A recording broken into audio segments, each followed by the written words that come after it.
بنی اسرائیل میں دو بھائی رہا کرتے تھے، جن میں سے ایک مسلمان تھا اور ایک کافر۔ دونوں بھائی مچھوارے تھے۔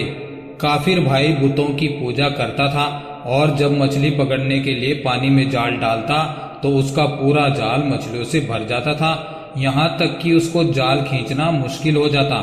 اور دوسرا بھائی جو کہ مسلمان تھا، اس کے جال میں صرف ایک یا دو مچھلی ہی آتی۔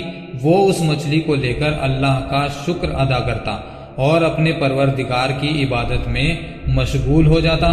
ایک مرتبہ اس مسلم مچھوارے کی بیوی اپنی چھت پر گئی تو اس کی نظر کافر مچھوارے کی بیوی پر گئی، جو اچھے کپڑے اور اچھے زیور پہنے ہوئے تھی۔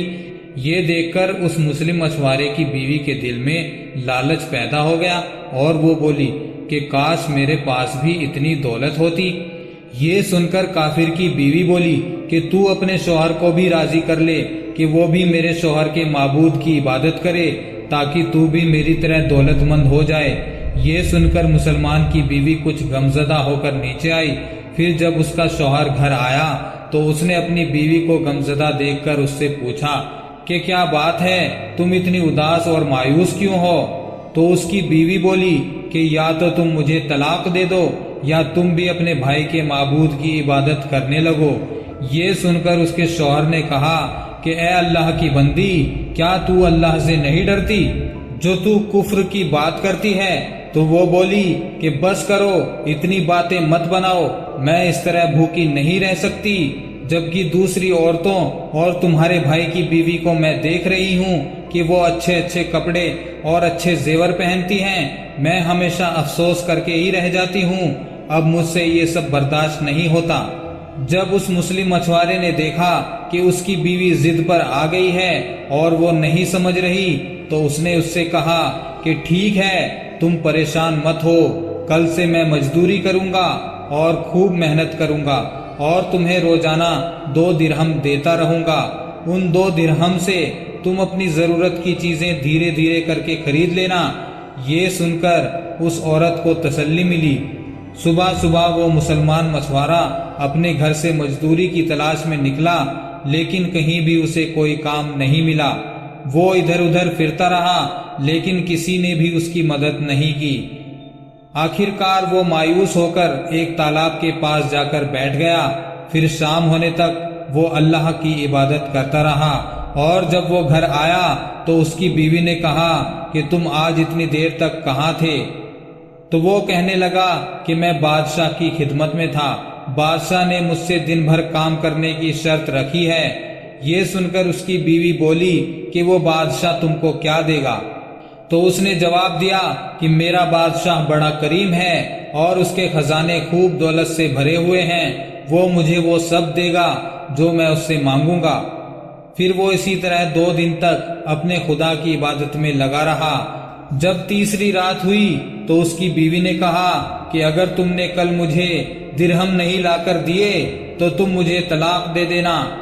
یہ سن کر اس مچھوارے کو بہت دکھ ہوا اور پھر وہ اگلے دن ایک یہودی کے پاس گیا اور اس سے کہا کہ کیا تم مجھے اپنے پاس مزدوری پر لگا لو گے؟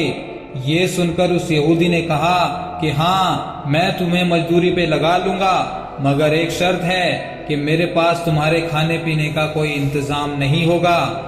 یہ سن کر اس نے اس یہودی کی شرط مان لی اور روزے کی نیت کر کے وہ اس کے ساتھ مزدوری پہ چلا گیا۔ ادھر دوسری طرف ایک آدمی اس کی بیوی کے پاس گیا، اس کا دروازہ کھٹکھٹایا تو اس کی بیوی باہر نکلی۔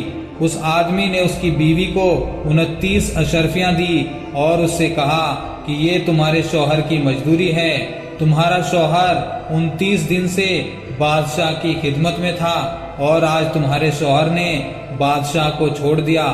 اگر وہ 30ویں دن بھی بادشاہ کی خدمت میں جاتا تو اسے بہت کچھ مل جاتا، لیکن وہ ایک یہودی کے پاس چلا گیا۔ اگر وہ ہمیشہ بادشاہ کی خدمت کرتا تو اسے ہمیشہ انعام و اکرام ملتا۔ بس یہ لو 29 اشرفیاں، اگر وہ آج بھی آتا تو 30 اشرفیاں ملتی۔ پھر وہ عورت ان میں سے ایک اشرفی لے کر بازار گئی اور ایک سنار کو وہ اشرفی دکھائی تو اس سنار نے اس اشرفی کے بدلے 1000 درہم دے دیے۔ جب شام کو وہ مچھوارا گھر آیا تو اس کی بیوی نے اس سے کہا کہ آج تم کہاں تھے؟ تو اس نے کہا کہ آج میں ایک یہودی کے ساتھ کام پر تھا۔ تو اس کی بیوی نے کہا کہ آخر تم بادشاہ کی خدمت چھوڑ کر کسی اور کی خدمت کیوں کرتے ہو؟ پھر اس نے اپنے شوہر کو اشرفیوں کا واقعہ سنایا، جس کو سن کر وہ آدمی روتے روتے بے ہوش ہو گیا۔ جب اسے ہوش آیا تو اپنی بیوی سے کہنے لگا کہ افسوس، میں نے دونوں جہاں کے بادشاہ کی خدمت کو اپنے اوپر لازم نہ کیا۔ اس کے بعد اس آدمی نے اپنی بیوی کو چھوڑ دیا اور پہاڑوں پر چلا گیا، جہاں خدا کی عبادت کر کے اس نے اپنی ساری زندگی گزار دی اور وہیں اس کا انتقال بھی ہو گیا۔ میرے دوستوں اور عزیزوں، اللہ کے خزانوں میں کوئی کمی نہیں، وہ اپنے بندوں کو اس کی عبادت کا صلہ ضرور دیتا ہے۔ اللہ کے یہاں دیر ہے مگر اندھیر نہیں، وہ اپنے بندوں کو کبھی نہیں بھولتا۔ اللہ تعالی ہم سب کو اللہ کے شکر کے ساتھ زندگی گزارنے کی توفیق عطا فرمائے، آمین۔ دوستو، ویڈیو اچھی لگی ہو تو ویڈیو کو ایک لائک ضرور کرنا اور ہمارے چینل کو سبسکرائب کر کے بیل آئیکن کو دبانا نہ بھولنا، تاکہ آپ کو ایسی ہی ویڈیوز روزانہ ملتی رہیں۔ شکریہ۔